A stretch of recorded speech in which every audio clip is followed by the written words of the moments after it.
반갑습니다. 미풍입니다. 구독과 좋아요 부탁드리도록 하겠습니다. 큰 부자는 부동산 하락기에 탄생을 하게 됩니다. 그래서 주식 투자 기껏해야 1, 2억 정도 벌죠. 그런데 정말 큰 부자는 부동산 하락기 때 탄생한다. 그래서 우리가 난세의 영웅이 난다고 하죠. 시절이 어려울 때 영웅이 나듯이 부자도 마찬가지입니다. 부동산 하락기, 부동산 폭락기 때 탄생을 하는 것이 바로 부자다. 이렇게 보시면 됩니다. 집 하려는 사람이 더 많아졌다. 그런데 이게 매매 수급 지수예요. 그래서 매매 수급 지수에 따라서 심리도가 지금 최저로 떨어졌다는 것이고, 그러나 실질적으로는 매매 가격은 오히려 더 상승을 하고 있다. 이렇게 보시면 됩니다. 이게 왜 그렇습니까? 네. 그동안 이어졌던 학습 효과 때문입니다. 어차피 부동산은 오른다. 왜 부동산이 오르는 것인가? 화폐 가치가 하락하기 때문이다. 화폐 총량이 늘어나기 때문에 어차피 인플레이션은 나타날 수밖에 없다. 어떤 위기가 또 나타날지 모르는데 그 위기가 나타날 때마다 어떻게 대응을 했습니까? 화폐를 풀었습니다. 그 화폐를 푼 것이 결국엔 부동산 상승을 견인하는 역할을 했다. 이렇게 보시면 될 것 같아요. 한 가지 예를 한번 들어보도록 하겠습니다. 친문 맘카페 여성분입니다. 한탄. 제가 살던 집값 차마 검색도 이제 못하겠다고 하는 겁니다. 화병 날 것 같아서. 그래서 이유를 보니까 이 사람이 지금 이 여성분이죠. 이 친문 성향의 맘카페입니다. 특히 맘카페 딱 얘기 들어보면 뭔가 나오죠.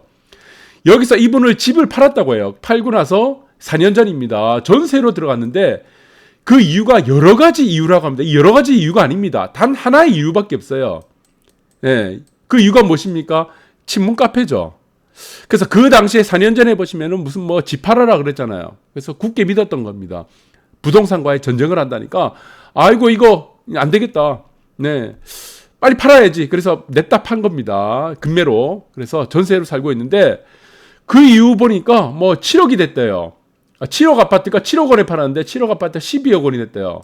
그래서 정말 죽을 것만 같아 지금 인터넷에 집과 관련된 얘기만 나오면은 클릭도 안 했다고 합니다. 그런데 오늘 검색을 해봤대요. 자기 집을.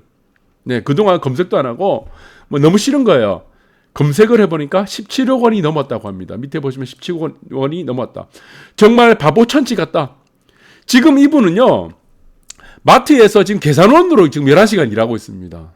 네, 아직도 전세 살고 있어요.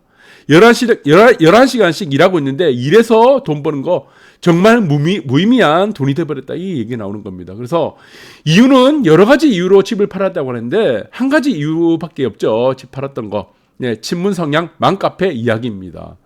그래서 여러분들이 이 내용을 지금 잘 보시기 바랍니다. 지금 이 내용과 지금 큰 부자가 되는 것, 부동산 하락기 때 이 내용과 연관을 지어서 여러분들이 보시면 될 것 같아요. 이것은 지금 물가 상승률과 물가입니다.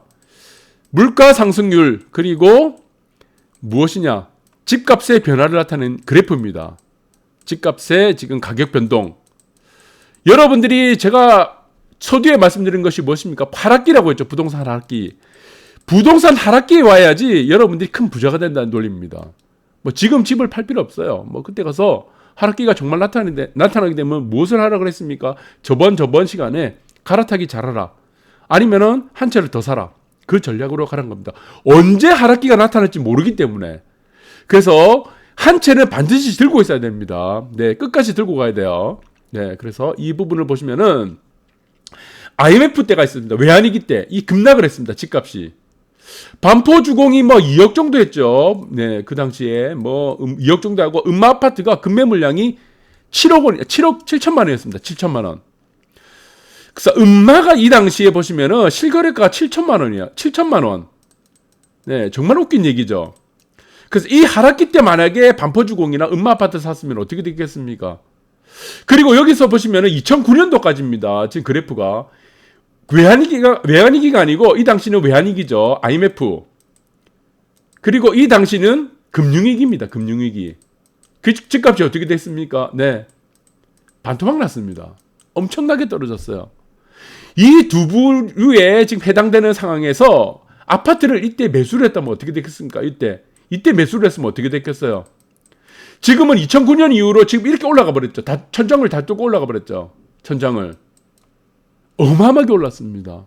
그래서 여러분들이 저는 항상 여러분들한테 얘기를 하는 거, 이 하락기 얘기하는 게 뭐냐면 하락기가 가장 중요합니다. 하락기가. 부동산 하락기는 여러분들이 겁을 먹으면 안 돼요. 인생 역정할 수 있는 절체절명의 기회라고 보셔야 됩니다. 왜 하락기가 중요하냐? 하락기가 도달하게 되면은 무엇이 나타나야 되겠습니까? 내재 가치. 아파트의 부동산의 내재 가치 이하로 가치가 떨어집니다. 가격이 떨어지게 되는 겁니다. 내재 가치 이하로.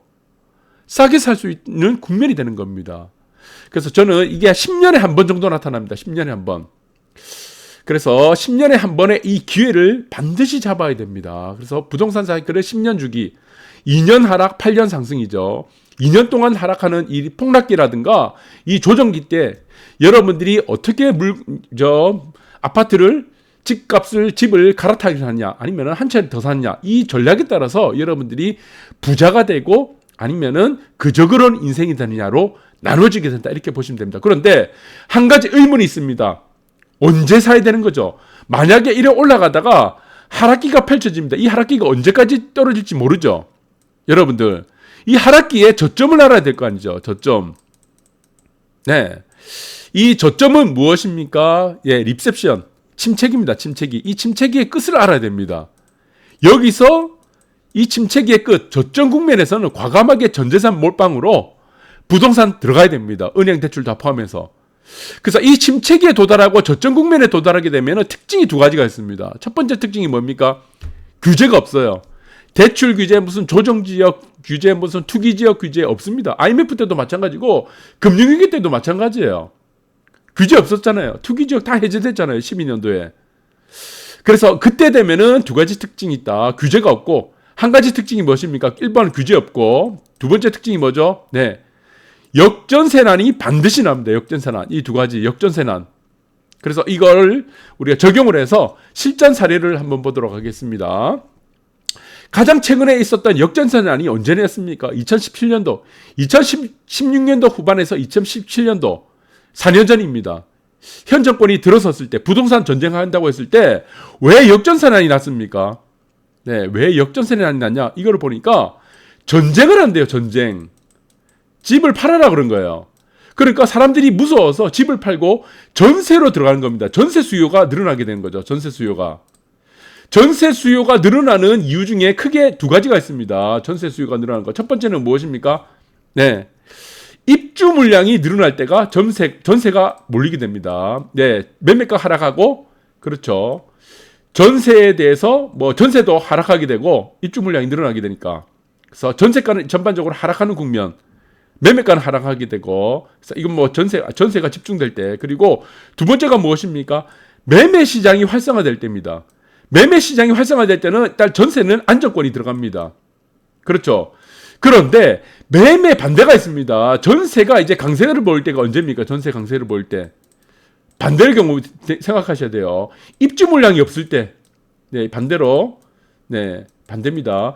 입주 물량이 없을 때와 매매 시장이 위축이 될 때, 네, 이때는 어떻습니까? 전세가 강하게 되죠.